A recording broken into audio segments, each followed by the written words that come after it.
Welcome to Behind the Muscle podcast. Today's guest is an IFBB WPD Pro and 2022 Olympian. Today's guest is Ivie Rhein. Ivie, welcome to the podcast. Thank you. Thank you so much for having me here. You're very welcome. And I did the best on your last name. I almost messed it up. I tried my best. So No, forgive me if I didn't say it like you say it. No, you did good. Okay, all right. So I want to kind of just get into the first question here, Ivie, and that is, who are a few of your favorite bodybuilders of all time? Okay, speaking as a male, I would say not just for the physiques, but but for the whole history behind the titles and how they go with their careers, like there's ambassadors of the sports. I really love like Jay Cutler and Flex. They are amazing, like not just, as I said, not just because of the physiques, but everything they had done for the sports and as an ambassadors. They are great careers, like they made money besides being on stage I think it's amazing. When I started lifting, one girl that I met and I look at her and thought, oh my gosh, I want to be like her. It was then Eileen Bailey. And I can say the same thing about her, about her career, not just the title as the first women's physique Olympia. But as an athlete and for the physique and everything, Juliana Malacarne. She's the queen. Forever the queen of women's physique. Awesome. Her body, is like she's feminine, not that much shredded, with all the striations. I think is the ideal. Love it. That's a great group there. Now, when you say Flex, you're referring to Flex Lewis, right? As opposed to Flex Lewis. Yeah, sorry. Yeah. Okay. I assume that, but you don't always want to assume in life because sometimes you're wrong, right? So, yeah. All right. Now, Ivie, why don't you tell us at what age you actually started lifting weights, and then why did you start lifting weights at that specific age? I've been sportive my whole life. I swimming, I dancing, I played volleyball, handball.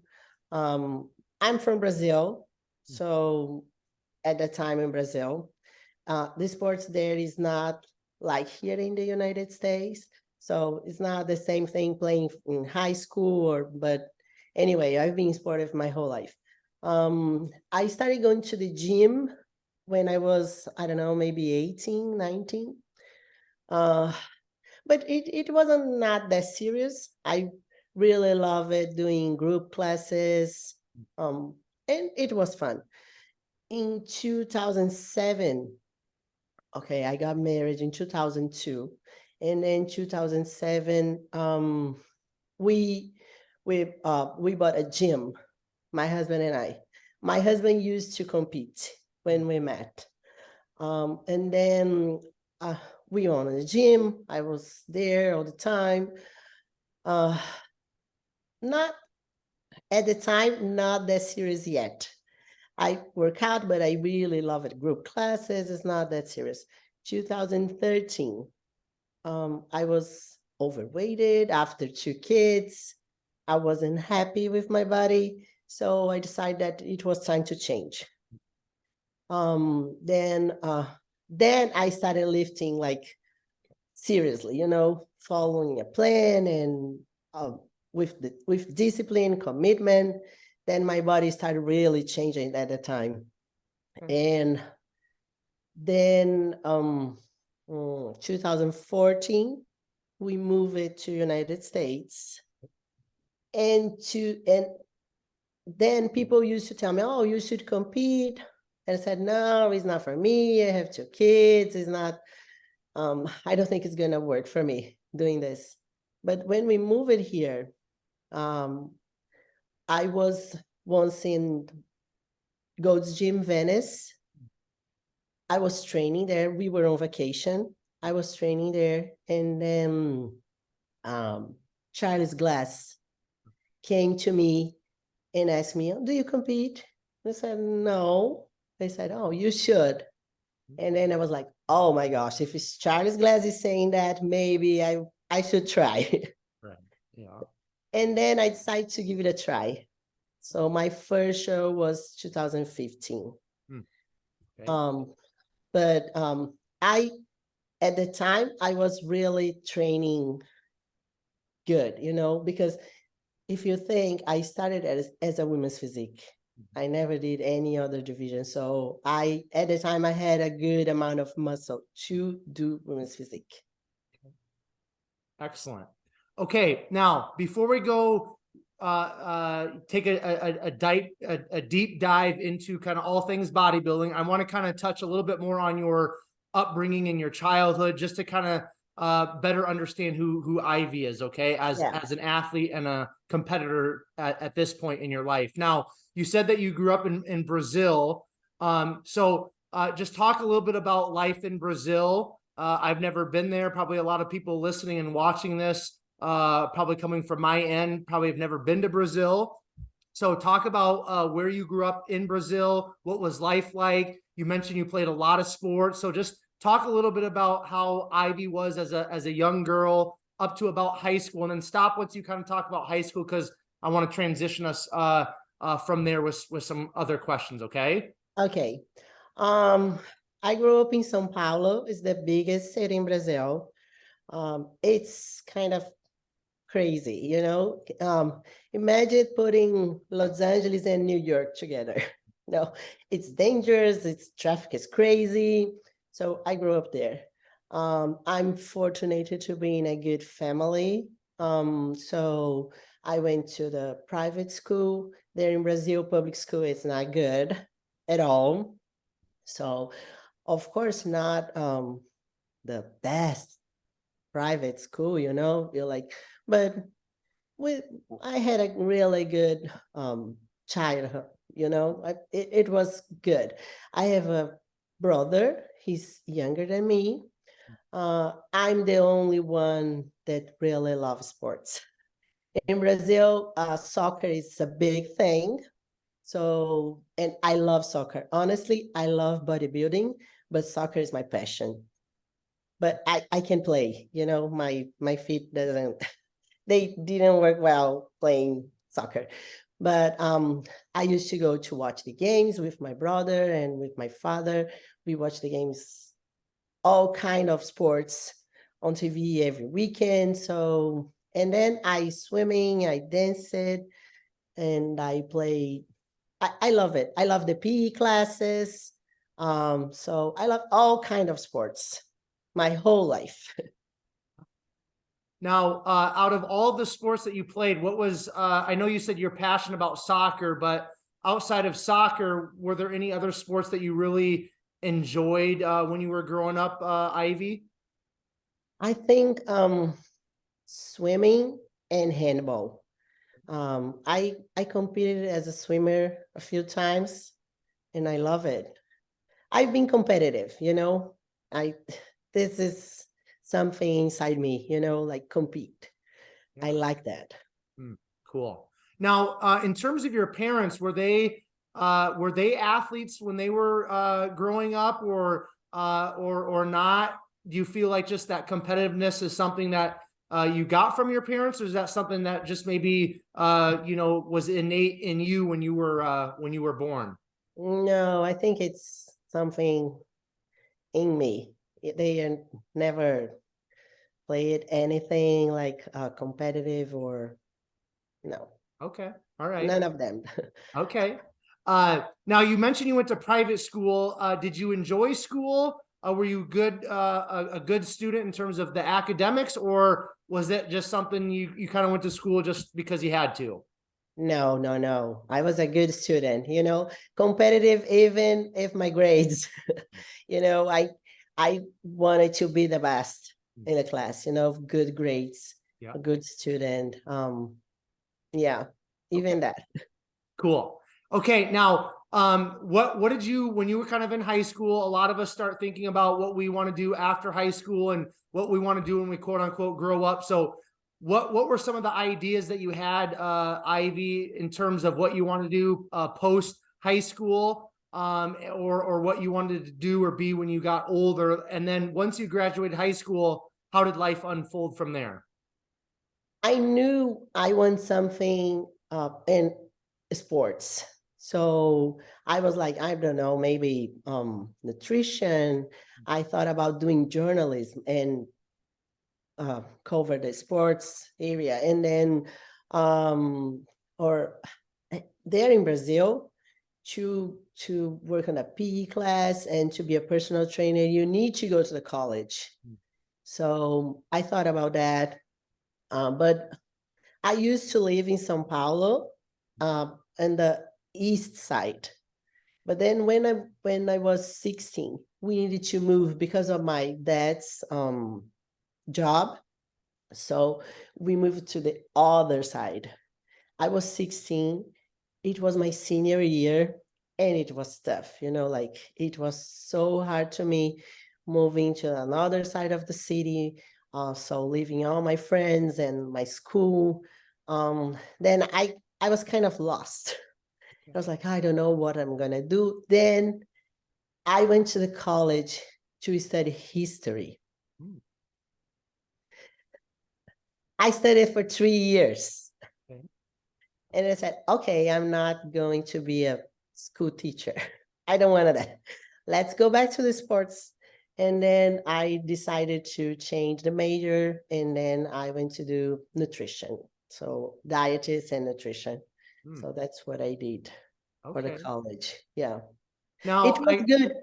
See, it was good to studying history, because then I have no problem speaking, for I don't care. And I know I learned that at the time. Hmm. But no, history wasn't for me. Okay, now I got to ask you, because growing up as an athlete and things like that, and wanting to kind of do something at some point when you were a teenager, like kind of sport related or health related, how did you decide that you were gonna, when you got into college, you were gonna study history? Like, what, there had to be some sort of interest in it, or how did you get to that point? Yeah, crazy, right? I don't know. I think I was like, oh, life sucks. I don't know. My father was involved in a politician in Brazil, and then I remember that I had a really good history teacher. And when you think that you can change the world, okay, maybe if I study enough and I know enough, I can change the world. I think it was something like that. I can't remember exactly what happened. It was nice, but then I was like, oh no, it's no.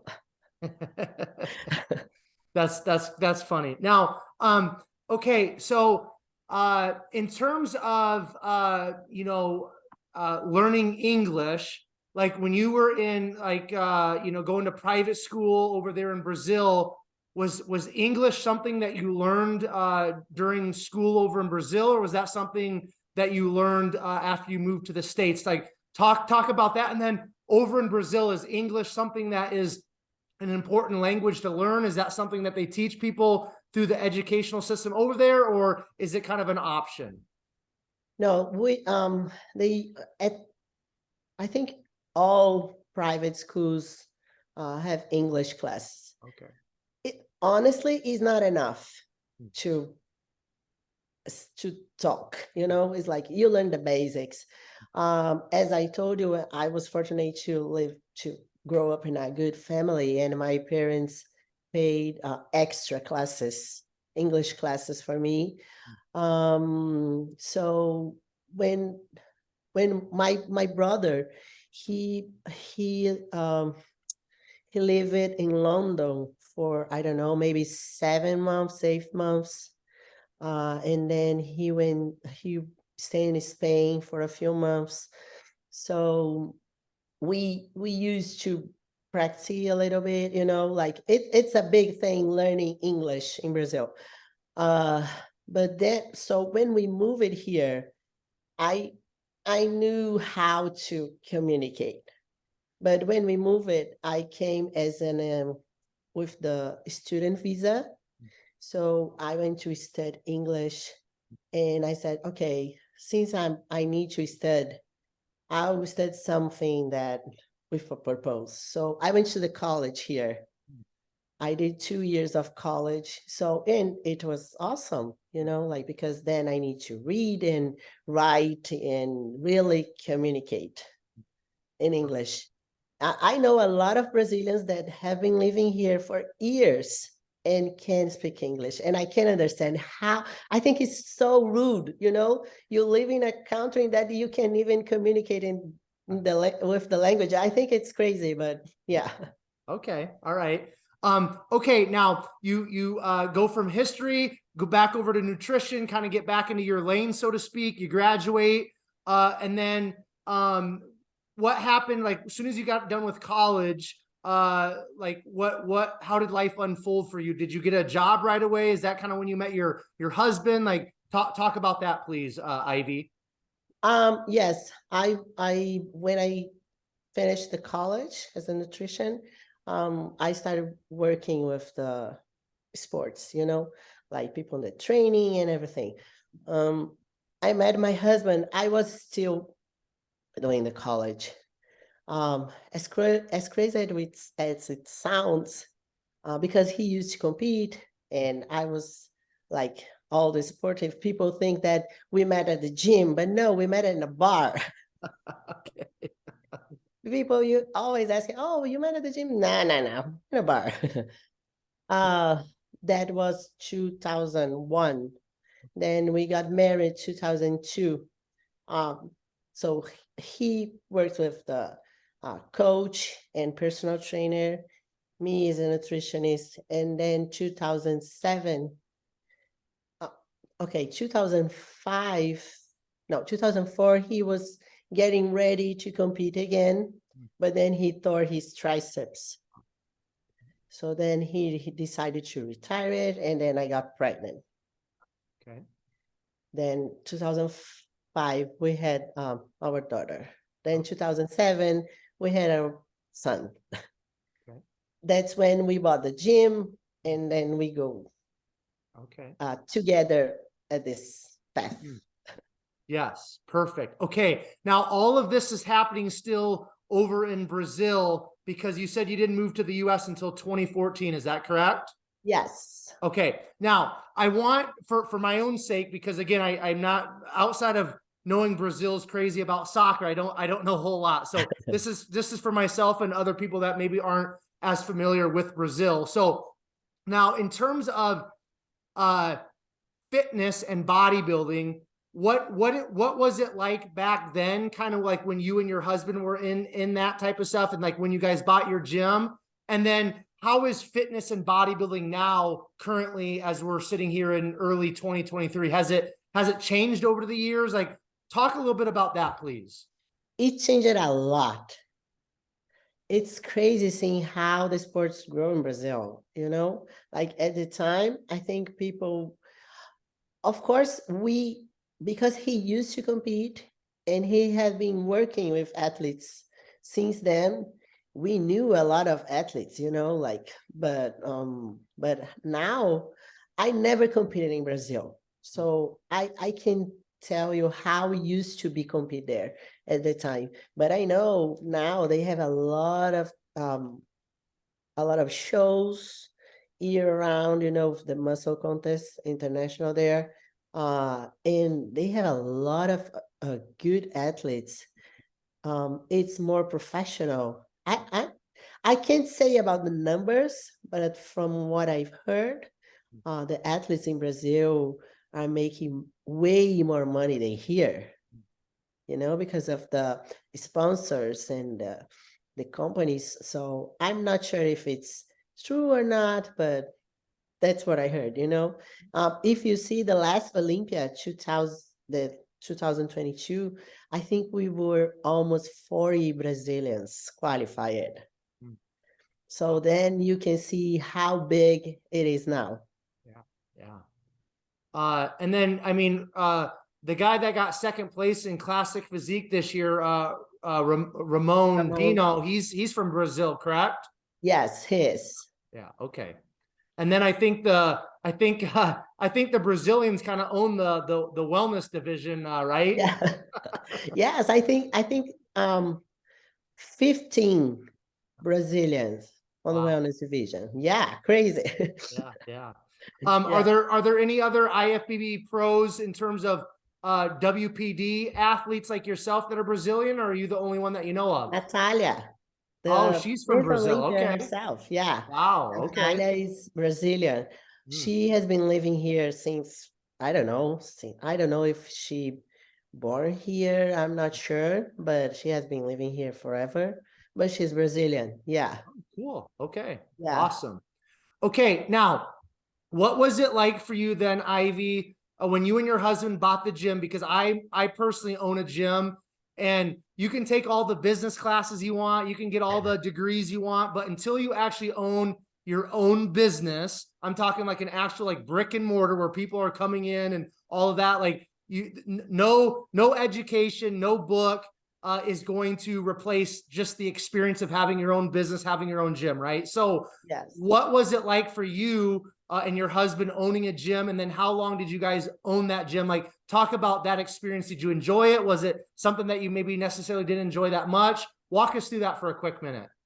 I really enjoy it.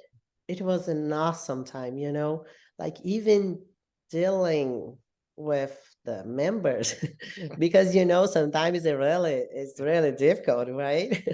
But even that, in Brazil is different because here in the United States you don't need to have the instructors on like all the time. And in Brazil we need that, by law. It's so but it was awesome. I love it. Of course, looking back, I can think a lot of things that that I should have made different, but it's a learning experience, Yeah, for that, sure. yeah. Okay, now talk a little bit about and I'm gonna come back to kind of the motherhood thing, because that's especially an Olympian like yourself, that's kind of unique. I know a lot of the ladies don't have kids, so we're gonna come back to that. But what was the decision for you guys to move to the U.S.? Like, why did you guys decide to come to the U.S. back in 2014? We used to come here. We live in Orlando. Okay. So we used to come here on vacation with the kids like every year. And I love it. As I told you, I was fortunate to live at that point, to live in a really neighborhood, really good with, and my kids had a good life there, So, but I think it was time to to show them that the life was more than that tiny neighborhood that we live in, because okay, people there live like with in a huge house with like when money is more important than anything. And I want to show my kids that this is not the real life, and besides that, I want to give them the opportunity to really learn a second language. So we came to to stay for a year and see how the things goes, and let's see if we come back or not. And we're here for 8 years already. Yeah. Yeah. At that time, my son was 7 and my daughter was 9. Okay. So. Excellent. Okay. Now I want to start kind of moving into the bodybuilding talk a little bit. So, now I saw some pictures. You've posted some pictures of yourself kind of before you got into bodybuilding on your Instagram, because I like to scroll through, Yeah. just kind of do a little preparation right before I have a conversation with somebody. And I saw some pictures that look like you were maybe doing some sort of running or like 5Ks, and kind Yeah. of more fitness focused in that direction as opposed to the strength training. So talk about you kind of going from and it looked like to me that you were carrying a little bit of extra weight after you had your kids. That's obviously normal. But talk about that transition from, you know, having your two kids to kind of maybe doing some running and kind of focusing on fitness and your health in that realm to actually really getting into the bodybuilding. I know you said you were at you know, Gold's Gym Venice and Charles Glass came up to you, and that was kind of like the catalyst that, you know, got you into bodybuilding. But kind of start talking about that transition and walk us through that first competition in 2015. I was overweighted for sure, and I wasn't happy. And you know, sometimes when you work out at the place that you work, it's not that easy. You're training and someone came, okay, we have this problem. Oh, you need to fix this. Or a member came and of course, you're not going to be rude. So then at the time, I decided that, okay, I need to do something outside of the gym, you know, otherwise I can like get focused. So I decided to start running. So I, at the time we used to have a running class. So I started joining this running class and going outside and running, and it was great. But I noticed that it was good, but it wasn't what I love it, because I love weights, you know. I always love to be strong. So then it was when I decided to find someone to help me, to like, to give me like, I'm nutritionist and my husband's a trainer. I knew I need someone outside, you know, to give me this direction. So I think it was 2013. And I said, okay, let's go back to weights and then really training and how I like it, you know. Okay. So then you said that earlier that you did your first competition in 2015. Now, when you got kind of back, when you went from the running back kind of into really focusing on the strength training, the lifting weights, did you have any thoughts, or at any point in your life after you kind of like met your husband, obviously because he was a competitor, at any point in your life before you first competed and you kind of got back into the weight training after the running, did you ever think about competing, or did you ever think that maybe you would do that? Like, talk about that for a minute. No, never. Okay. At the gym, every Saturday, a lot of athletes used to come there and training and chatting. Oh, I think that was nice, but it wasn't for me, you know. Okay, I don't want that for me. I think it was too much, you know, the dieting and then all that. I said, oh no, it's not for me. uh, I think it was 2013. We came before we moved it. We came to Orlando to watch the show here, Europa, Orlando. I don't know what's the name now. I think it's not the same. Then I saw Dana Lynn Bailey, and I love her shoulders. I remember that that I told my husband, okay, I want my shoulders look like hers. And that's when the thing started, you know, but not about competition, but about the physique. I love the athletic physique. I love it. So, but not competing. At this time, no, never thought about it. All right. Okay. So then my follow-up question is, what changed? Because then obviously in 2015 you competed. So talk about kind of that change and that switch of mindset then, and please talk about that first show. How did it go? Did you have fun? Like, just talk about that. Okay, when we moved here 2014, I was in a good shape. You know, when you look someone and said, okay, she looks good. People can see that I like training. And some people, especially here, I think people here are more supportive with this competition thing that in Brazil, you know, especially at that time, people in Brazil used to judge me, you know, you're getting too strong, you're getting too big, be careful, blah, blah, blah, blah. So, and here people was like, oh, you look great, you should compete. I said, no, it's not for me. No, I don't think so.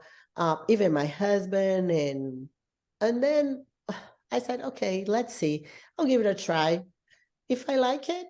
So then I pick a show in November 2015. Um, I I thought that I was figure. Mm. I remember some people's, a few people's like, figure, are you sure? I said, yes, I'm sure I'm figure. I know, definitely. 3 weeks before the show, I was at the gas station and I saw Jennifer Strobel. Mm. And she was Olympia many times. And I look at her, look at me, he said, no way. I had no chance, no chance, no chance. I called my husband and said, okay, I just saw Jennifer Strobel and you were right. I have no chance. I'm not figure. That, okay, I told you. And then I switched to Women's Physique, but I love it because no high heels.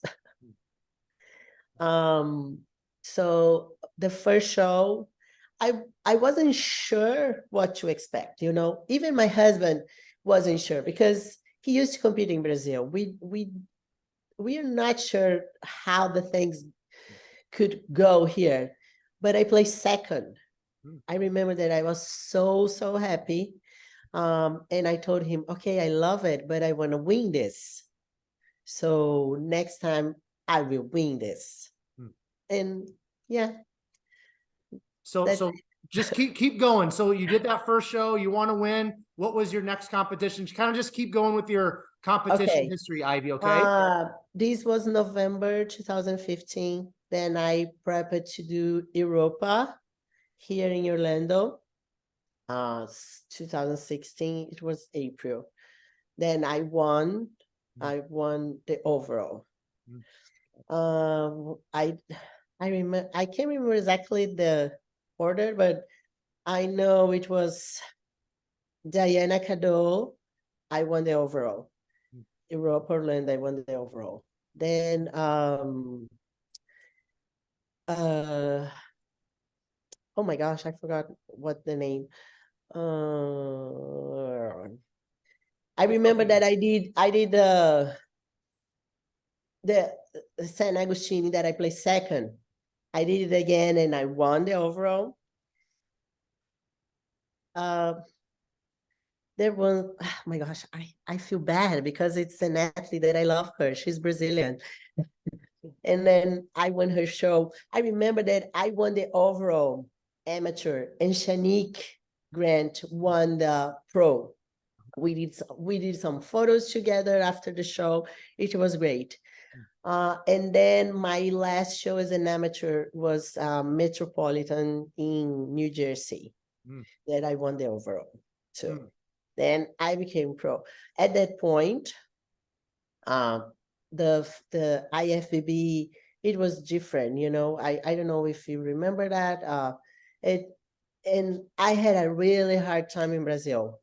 I sent some petitions to authorize me to doing, okay, authorize me to do the Arnold Amateur to try to get my pro card. And I said, no, you need to compete here. Okay, but I don't live there. It doesn't make sense. I tried a lot of things. Then at the time I had a coach that helped me a lot, Justin Miller.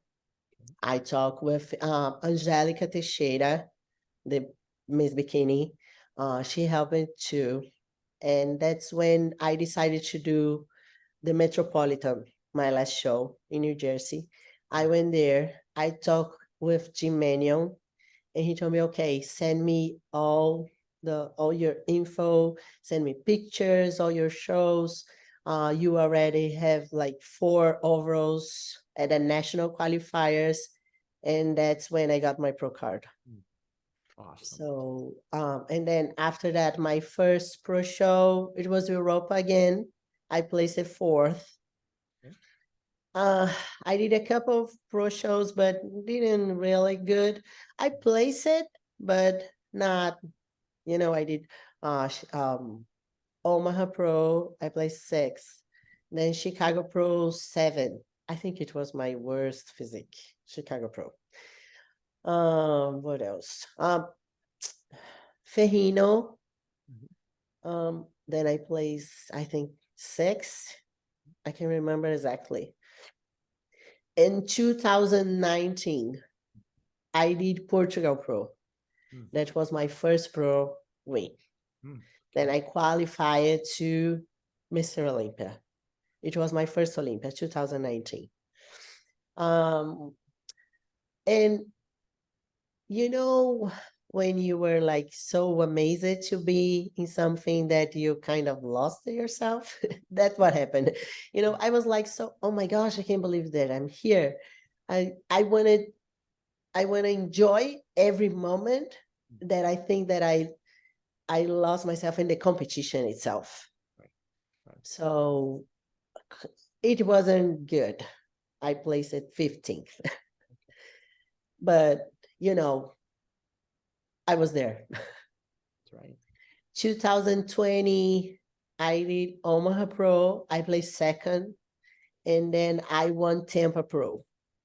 Then qualified again. But then I was in another, my mind is another level, you know. I knew what's going on, what happened, you know. I know what's gonna happen there.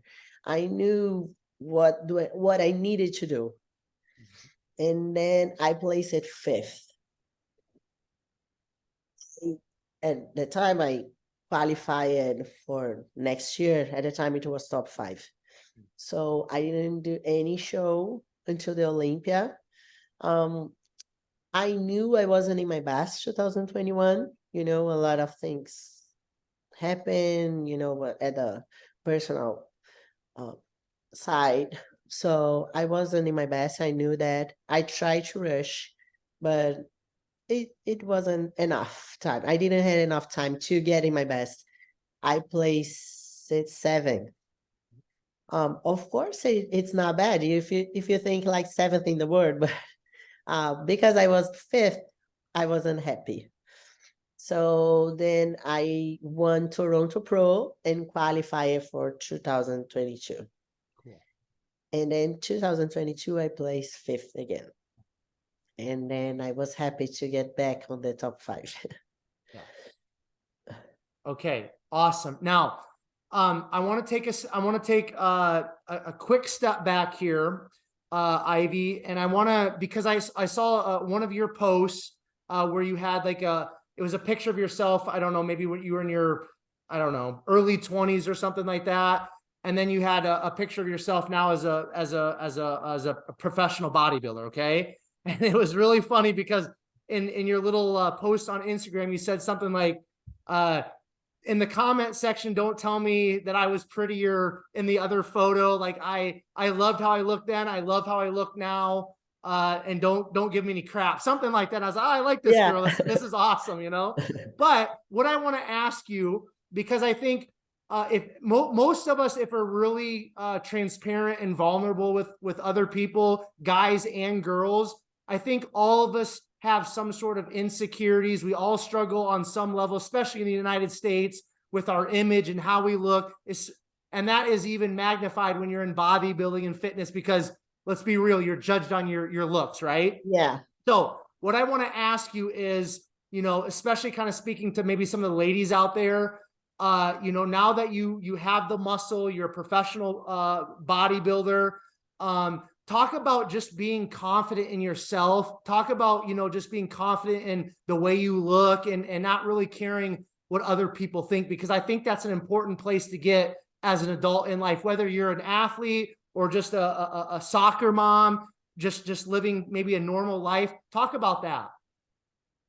Yeah, I think it's something that came with the being a mature woman, you know, like I'm 44 years old, you know, so my kids they are not kids anymore, they're teenagers, you know. So when I say like I don't need to tell you your opinion about if I look prettier then or now. I'm really saying the truth, you know, I'm not just like writing there to it's what I think, you know. Of course I know with that I know that people look at me, especially when we are getting ready for a show, people are staring. Sometimes I'm not in the mood, so I cover myself to go to the grocery store because I don't want people looking at me that much. I don't want to talk because people get curious, like people came and asked things. Oh, how can I get your biceps or whatever? Um, and when we are in a prep, some days we just don't want to talk that much. But I honestly don't care, like I think at the social media, people think that they can write everything they want for you, no matter what. But I know that people wouldn't say that on your face. So I try usually not reply it. I just if I think it's rude or disrespectful, I just block, because it's my page and I don't want to deal with that. Besides that, my kids, they are always seeing my social media, so I don't want them to deal with that too. Right. But I think it's like, I don't do this for anyone. I do this for myself. I like, um, some people used to ask me like, oh, are you moving to bodybuilding? It's not that something that I want. I don't want to get bigger. I think as I am now, I'm good. I don't want to get bigger. So, and I know to switch the division, I needed that. And it's not something that I expect for me. So I'm happy how I look it. I like it, and I don't care what people think. Well, some people say, oh, you're not attractive or you're not hot. And I said, okay, you are not too. I don't think you're sexy too. So that's okay. Yeah. Well, and you're a married woman, you're a mom, so who cares, right? Yeah, I don't care.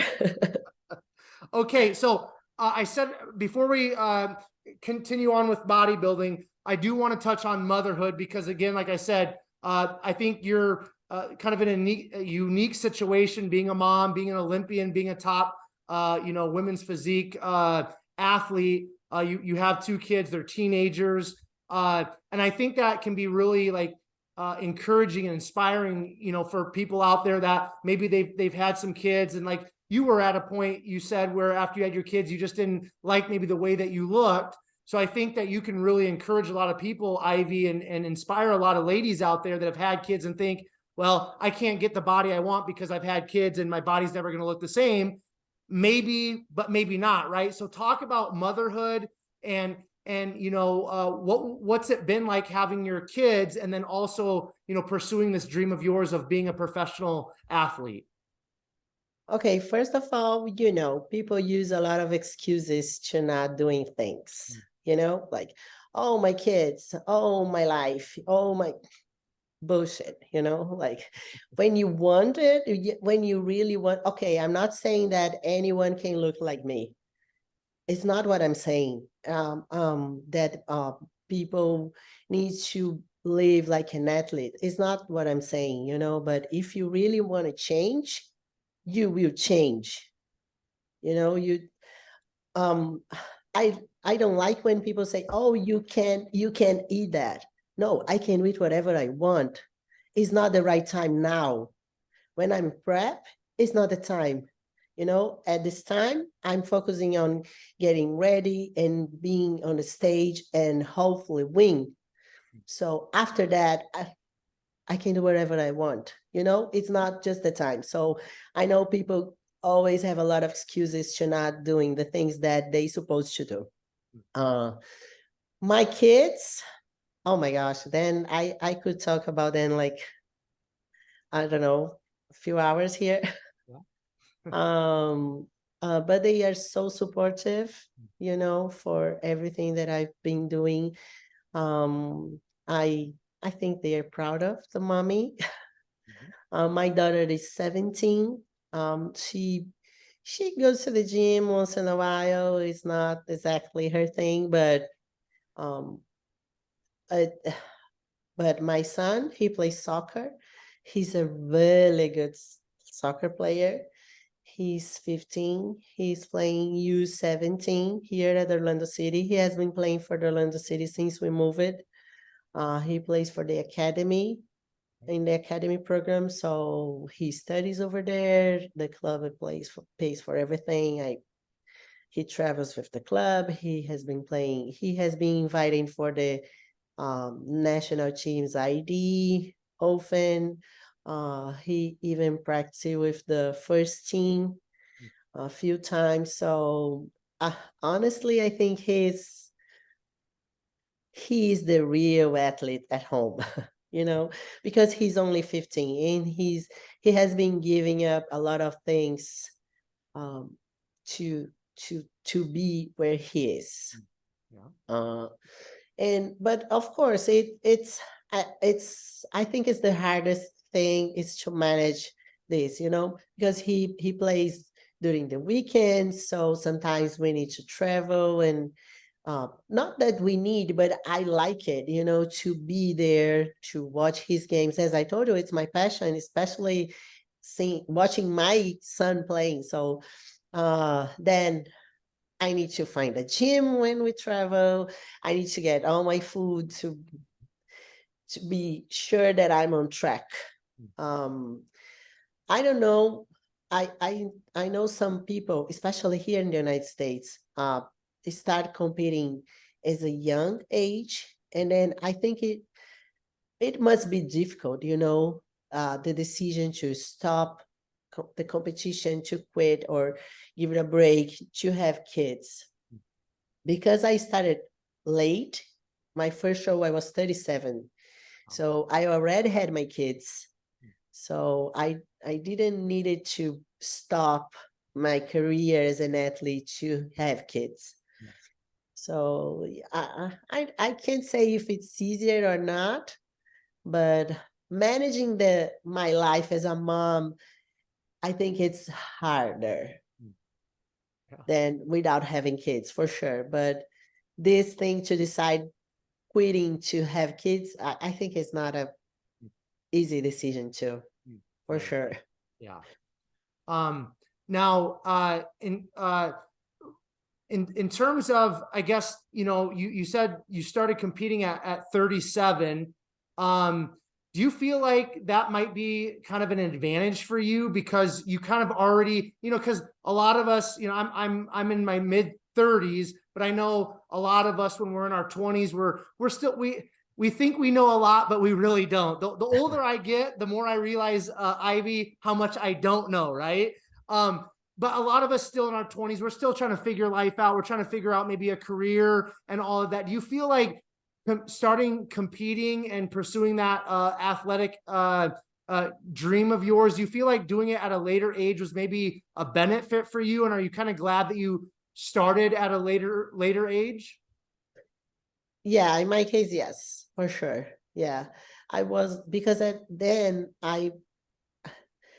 as you said, you know, like I think I was more open to learn, because as you said, when you were younger, you think, oh no, I know what I'm doing.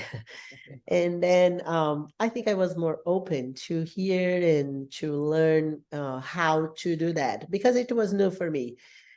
And yeah, of course, the age has this bad side too, you know. Like I feel it's different when I look at the other girls, you know, the skin is different now. But yeah, I think I'm still doing good. So yeah. Cool. Okay, so going back to I want to just kind of focus a little bit on this year's Olympia, then I want to talk a little bit about training, and then we'll start wrapping it up. Okay.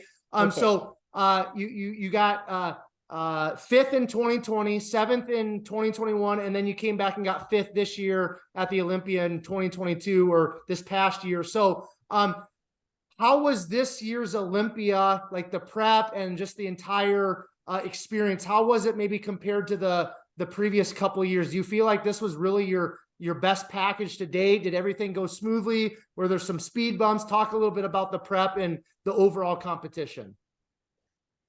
I'm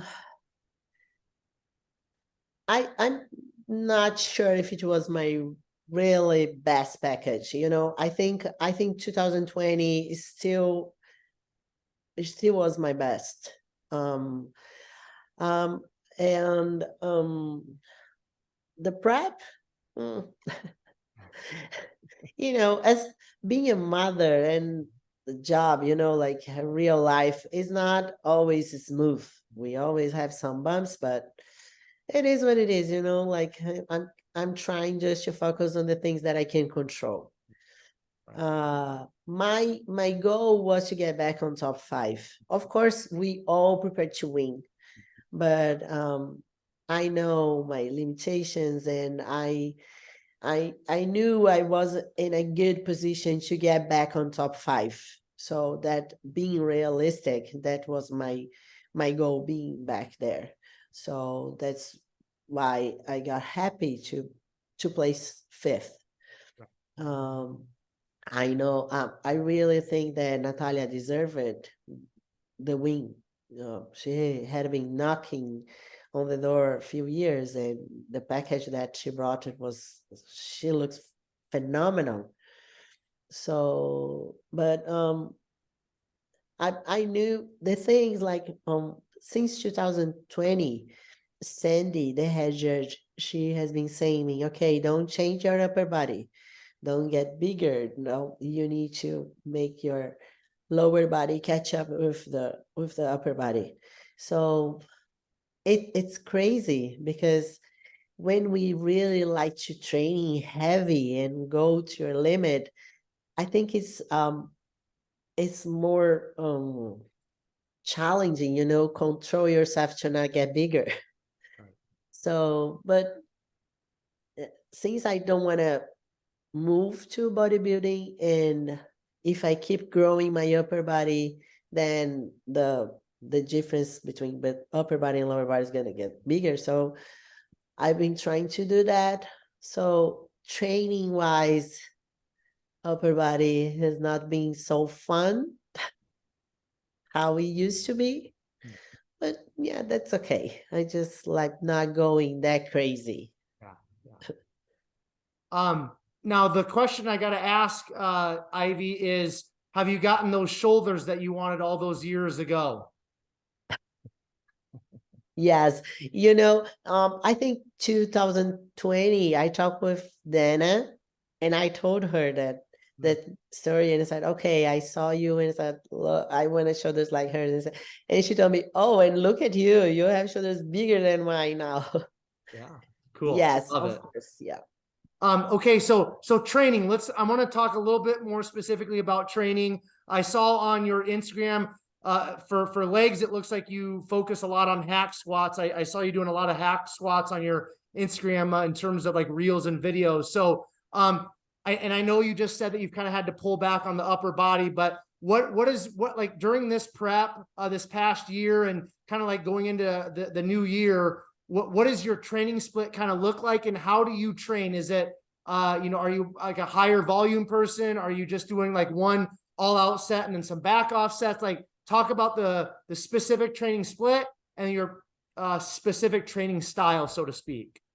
I've been most of my career, I've been doing high volume training, and I love it. I try to do as you said, like one a working set and then a back off set, but it's not just my style, you know, the way that I love it. I don't think that I improve it a lot to make the change. So I got back doing the high volume training, um, especially less prep. Uh, I did like legs twice a week. At some point, I was doing 3 times a week, because July, my knee was bothering me a lot. In July last year, I was in Brazil, and then I decided to do an MRI, and then the doctor told me, okay, your knee is not good. It's partial toward the tendon. So I did PRP. I stayed like 5 weeks without training. And I need to get ready for the Olympia. So since I couldn't get that heavy and not that much, my training wasn't that intense as it used to be, I increased it 1 day of training, and it worked, like I think my legs improved. I don't know if something about the age too, but it's really hard for me to improve my legs.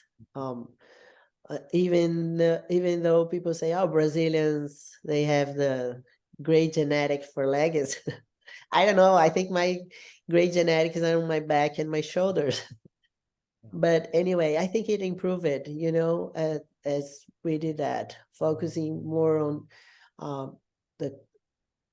I was doing like 1 day, I was focusing on quads, and then the other day, hams and glutes, and then quads again. I was rotating like that.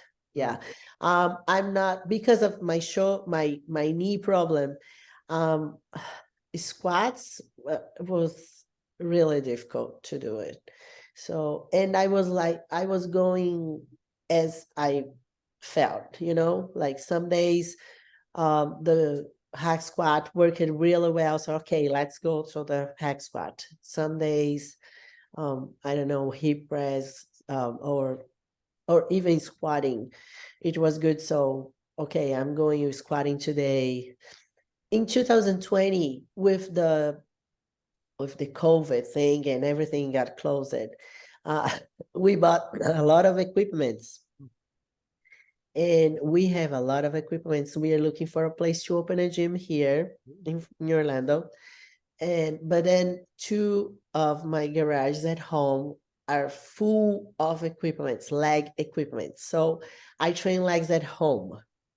We have a lot of equipments. If you watch some of the videos, we have a lot of them. Pendulum, hip press, squat press, all of them. So I have a lot of options. Nice. Yeah. Now, do you enjoy, because like you said earlier, when you own a gym, it's really hard to train at the gym that you own because people want to talk to you, and you can't be rude to your paying customers. So I actually train in a garage. I don't train at my own gym because of what I just said. Now, have you found that being able to train, kind of just in your own environment at your own house, not having to worry about anything or anybody else, have you found that to be kind of like beneficial and helpful? Do you enjoy that more than training like in a public gym, or not necessarily, Ivie? Not necessarily, like of course, for doing legs, and like when you were in a really prep mode, especially by the end of prepping, it's way better, you just focus on training and not distractions. I go to the commercial gyms too, sometimes to do shoulders or chest, and I like it. I like sometimes to seeing people, talking. And because I've been going to this gym here for a long time, people know that I compete. So it's really rare people came during my workout and talk to me. It's not people. I think they know why I'm there. So people respect that. Yeah. So I don't have a lot of problems. I think at the time when I own the gym, then it's difficult. Yeah. Right. Yes. Okay. We're gonna start wrapping it up. How much longer, how many more years do you kind of see yourself competing on the Olympia level, Ivie? Do you have any thoughts of when you want to be done, or are you just kind of taking it year by year at this point? I'm taking year by year, like I think since I'm having fun on prepping, because of course, like the show is like 1 day and just few minutes pre-judging, few minutes the final. So the big thing is the prepping, all the 20 weeks of prepping. So well, I need to enjoy that time, of prepping. And one thing that's important for me is like being competitive. You know, I just don't want to go there to show up, to be one more at the stage. It doesn't make sense, you know, because I need to, in order to be that focused on prep, of course, I'm giving up a lot of things on my personal life, you know, going out with my kids, celebrating the birthdays. So it just showing up, and of course, because of my health, you know, the dehydration and everything, you know, it's, even though we don't do anything crazy, you know, as we heard a lot of people do, but um it's I don't know, I think it's not worth it. Just show up, you know, just to be on a stage. So I want to be competitive. So yeah, until that things happen, you know, I'm enjoying it, I'm competitive, I'm doing that. Cool. Now, cardio, is that something that you incorporate throughout the entire year, whether you're in prep or not, or is that something you just really focus on during your preps? No, I do cardio. I've been doing cardio every day, at least 20 minutes, 30 minutes, you know, not that crazy. Of course, if I'm busy, I have something and oh, I can do this today, that's okay, no problem, no big deal. It's not that I will freak out about it, but I try to do like at least 20 minutes um every day that I work out, you know, like I think it's really important, you know, like For sure. When you first started competing back in 2015, when you did your first show, did you ever imagine that you would, you know, would have had all these accomplishments as a pro athlete? I mean, you had all those overalls as an amateur. You've been on the Olympia stage, I think 4 times now, placing as high as top 5. I mean, did you ever think that you would get to this level, or was this kind of like the goal the entire time when you started? no, never thought about it, you know. It's sometimes when I, my daughter said that, yeah, these days I said, "Oh, mom, you're famous," you know, because I can remember where we were and people said, "Oh, may I take a picture with you?" And said, "Oh, okay, that's okay." And it's still weird for me, you know, all of this. So I never thought about it. Never, never, never. You know, I started compete to see if I like it, then I love it, and the things just happen. You know, I want a show and then another one. Okay, so now um, you can you can turn pro, and I said, okay, so let's do this. Let's turn pro. And then the things just happen. It was like naturally happening, you know. Very cool. All right, Ivie, I think we're going to wrap it up there. Before I kind of do a quick outro and I let you go, I want to kind of give you the opportunity to, if you have any final thoughts, any final words, any shout outs. It looks like from your Instagram, you're connected with HD Muscle, which they're an absolutely awesome company and brand. But anyways, any shout outs, any final thoughts, any final words, I'm going to turn it over to you. Make sure you also give us your Instagram, and then I'll do a quick outro. So whatever you got for us in closing, platform's yours, Ivie. I want to thank my family, my kids, my husband that he has been training me all these years, for being so supportive all this time. I know mom is got crazy sometimes when in prep, but I'm sorry. uh, I have been working with a lot of coaches that helped me and encouraged me all these years. Um, my sponsors, AG Muscle, they, you know, great products. They are awesome. JP from Trainer by JP, he has been a good friend, and I'm sponsored by the clothes too. He and Karini are awesome too. My bikini sponsor, Michelle from Maximum Posing Suites. She's He has been doing amazing. This was my second year with her, stage ready with makeups and hair. Charity, she's awesome too. And I, honestly, all the athletes, I think like by the end of the day, we are all doing our best, and I, I love the girls, Brooke, Natalia, Sarah, all of them. I think we need to support each other, because we do our best, and then the judges are gonna judging us. That's it. So Cool.